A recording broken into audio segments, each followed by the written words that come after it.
I am tired. Jeez. What I am? I believe you. You were busy this week. Yeah. This past 4th of July weekend has just come and gone. Mm-hmm. And with it, one of my favorite events, because it's my anniversary event, on Tir West War. That's right. This is Stelios and Lila, and you are tuning in for Tir West War Debriefing.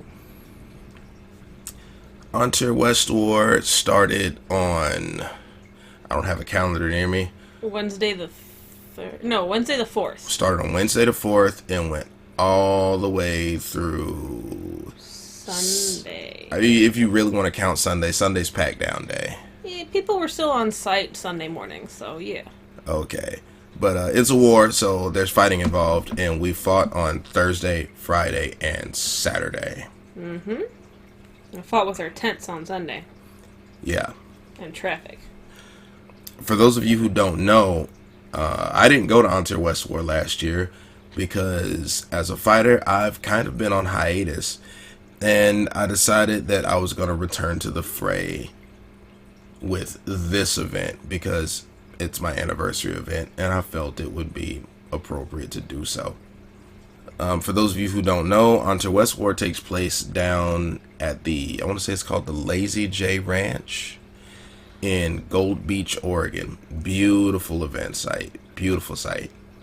I don't know if that's the name of the ranch, but it is a really awesome family that lives there, and they let us have it there pretty much every year. For a long time, Tir West War bounced around sites depending on if Tir or the West was hosting, and I guess they decided to host at this site regardless because it's super convenient for both parties, and it's also just an awesome site. If you haven't been, you should go. The fighting started on Thursday, and it was by decree of His Majesty of the West, Duke Uther, that none of the royals were going to be fighting on Thursday because it was Thursday, and they all chose to get hammered instead. Damn Nords. So we basically just had a big old on-tier war practice, if you will. We got out there and we clanged and banged with each other, and I think 4 Westies showed up, and it was fun. And then there was the fighting on Friday and the fighting on Saturday, and the days were very, very similar. And I'm not gonna lie, the fighting this year was kinda whack. Not because the fighters were whack, not at all. The fighters brought all they had, and they were enthusiastic and they had fun, but I really didn't enjoy the scenarios because it was too many of those hallway style meat grinder, not everybody's gonna get to fight type of scenarios where you've got a whole bunch of people stacked up on a crossroad or on a bridge battle, and it's just the front rank doing all the fighting. We could have done open field or broken field battles all day, and I would have been completely content with that because at least at that point I would have been able to actually get out there and get in a lot more fighting than I did at this event. Yeah, I was really surprised to find out that they weren't doing any field battles, open or broken or whatever. That's usually the highlight of it. I mean, the scenarios are great and having objectives are great, but people love doing the open field battles where they can just get out and wing it at each other. Now, the thing is, we did fight 4 open field battles, but it was at the very end of I want to say it was at the very end of the second day of fighting. So it was like the last things last. One life only. One? Yeah. One life only. What? 4 open field battles. And they were back to back. And the whole thing lasted maybe 15 minutes. I'm not even a fighter, and that's whack. So, needless to say, the fighting itself wasn't all that great to me, but it was nice to get out there and fight with some old friends and fight with some new friends, and that was all well and good. Oh, and also the Myrmidons got drafted during the Friday fighting to actually go fight with the West. So we fought with the West Kingdom, and that was interesting in itself because it gave us some insight as to how certain units work together. And I think that the West Kingdom has obviously been going to the war school, because they have been doing a lot more cohesive unit style tactics than they have been in the past few years. They're just looking better and better on the war front, and Sir Helga's to thank for that. I heard about that. Yeah, she was organizing the war practices, the meet and beats, and all that stuff. So, yeah, good on you, Sir Helga. You did that. Well, I just think it's awesome that she got a belt for all that work. That's a recognition of effort and work and commitment that isn't the stereotypical, hotshot dude owning the Eric. Yeah. Which, there's nothing wrong with a dude owning an Eric. It's just, there's so much more to it than that. And it is really good to see somebody get their due. There are tourney nights, and truthfully, most nights, I would say, are tourney nights. But those very few war knights, those who have been recognized because of their prowess in war, not just as war fighters, but as war commanders. Honestly, I love when somebody becomes a war knight, because they, to me, are being recognized in the same way as a great soldier is recognized in service to their country.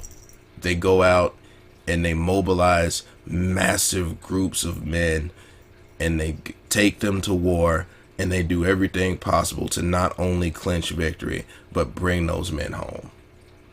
And to me, that is outstanding. Even if it is just a game, it shows that the people who receive their accolade because of that, they do so because they are truly leaders. So, shout out to Sir Helga, War Knight. So, what else went on at that event that we want to talk about? There were some parties, some socializing, some other things going on. It was a pretty casual event for me. I spent a lot of time just relaxing and hanging out. The event itself had a very somber tone because of something that happened over in Ethelmark. I don't know the man all that well. In fact, I don't know him at all. But I think he was the crown prince of Ethelmark at the time. His name was Titus. And like I said, I don't know anything about this man, but to see the outpouring of emotion and sorrow and love for this man because of his passing tells me all I need to know about him. He was loved. He was loved dearly. And we decided at the beginning of the war that Tir didn't win the war. The West didn't win the war. We gave all the war points to Ethelmark. Ethelmark won the war. Wow. Yeah. And it was really nice to hear the words people had to say about this man. I mean, I don't know anything about him, but in seeing how people reacted to his passing, I knew enough. And I'm gonna talk about Duke Uther for a second, because I didn't meet the guy until Valhalla MGL. But everybody who I've ever heard talk about Uther, they had nothing but good things to say about him. But they also made him sound like this fucking war god. Like they made him sound like this dude's like 9 feet tall and breathes fire. Having met him in person, it's not far from the truth. Like he's a big dude, and he has this deep, imposing voice. Very, very, very regal. Like you could look at the guy and hear him speak and say, "Oh yeah, I could see him as a king." That's cool. But more importantly, the flip side to being this killer of men as he is known is he said some very, very poignant words during one of his courts, and he talked about how much he loved Titus, and he beseeched all of us to tell the people that we know and love that we love them, because we may not get another chance. And he's absolutely right.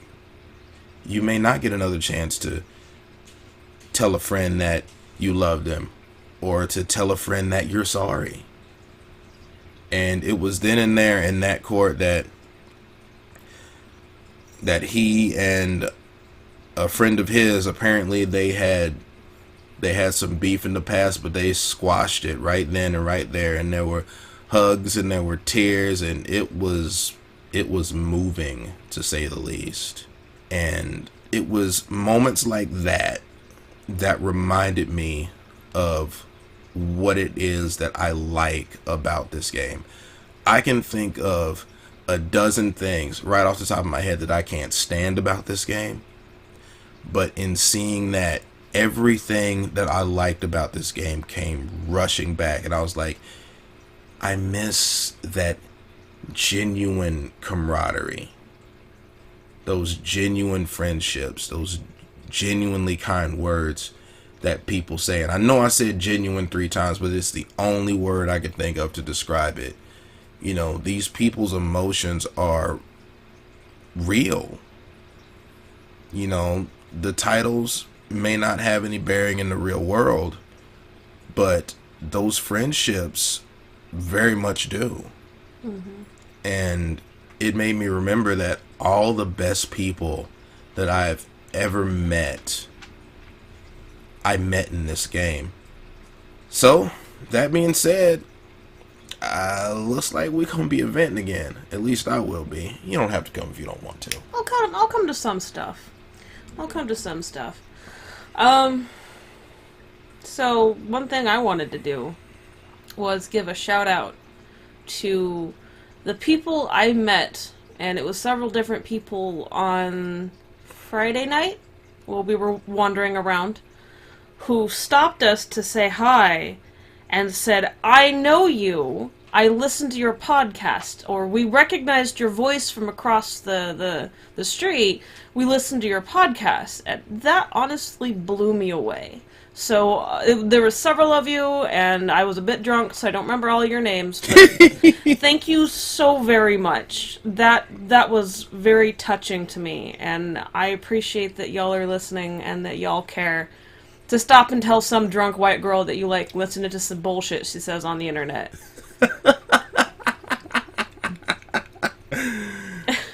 It is interesting to have somebody walk up to you and say, I know that voice. I've never heard that said before. Most people already recognize you. You're very memorable. You're very distinctive. I blend into the background. That's true, and probably even more so, you know, being distinguished now since, well, I'll just post pictures. Yeah, well. Yeah, it's dope. Admit it. I mean, you like it. It looks awesome, and I'm so proud of you for all the work that you put into it. And oh my gosh, people lost their minds. I'm standing pretty much next to you on the warfield, and there is people talking to you, 4 or 5 people talking to you, to the point where you can't even hear what they're all saying, and they're all saying different stuff. And there was this one lady, I have no idea what she was wearing, but it was something shiny and pretty and pointy and decorated, and I believe she was either from the west or the summit, somewhere further south than where we live. And she was saying something about, your armor, and, well, she was admiring it, but she also said something about, and whoever, ... whoever it is that inspires you, and I'm like, I'm literally close enough I can lean over and bite this woman. And she is so focused on you, she's got no clue who I am. And it's funny to me. I'm not mad about it at all. None whatsoever. I think it's interesting that I just, we're not attached to the hip. We're not hanging off of each other like a couple of teenagers walking down, in the mall. People don't automatically know that we're, a couple just by glancing at us all the time. I mean, it's interesting.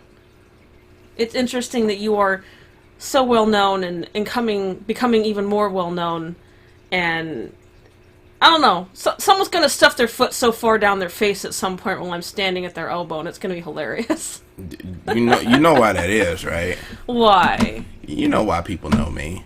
Because you're memorable and distinctive. Very much so. I am very, very easy to spot. And you're easy to remember.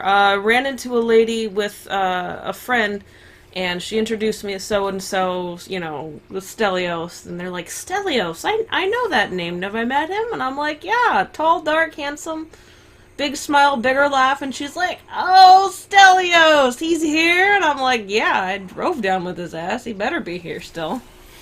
Yeah, and that's like 6 hours on the road. And some people drove from even further away. Oh my gosh. There were people driving up from Caid. That's a good, 12 to 16 hours away?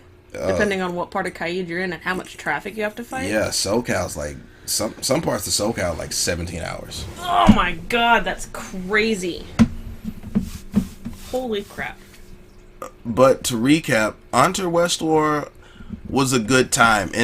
But to me, it was a good time not because of the fighting, but because of all the interactions that I had with people. It was great to meet people that I knew only on Facebook, and in that manner, people who are acquaintances now become friends. Like, one of the best moments for me at that war was when I came out of the wood line by myself, and a whole bunch of people from Ermine Company stood up and screamed "Wakanda forever." Thanks, guys. That made my war. Oh, that's awesome. That and the just the looks of joy in the eyes of everybody fighting and everybody on the sidelines, and especially the kids.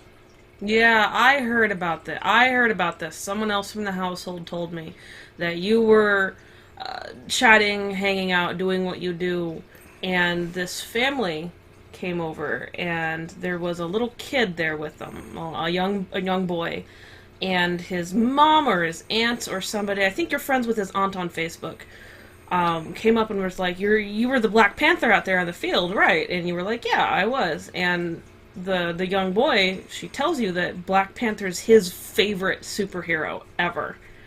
And I was told that you took off your necklace of silver teeth and gave it to that young man as a memento of that event. I did. I gave that kid my teeth.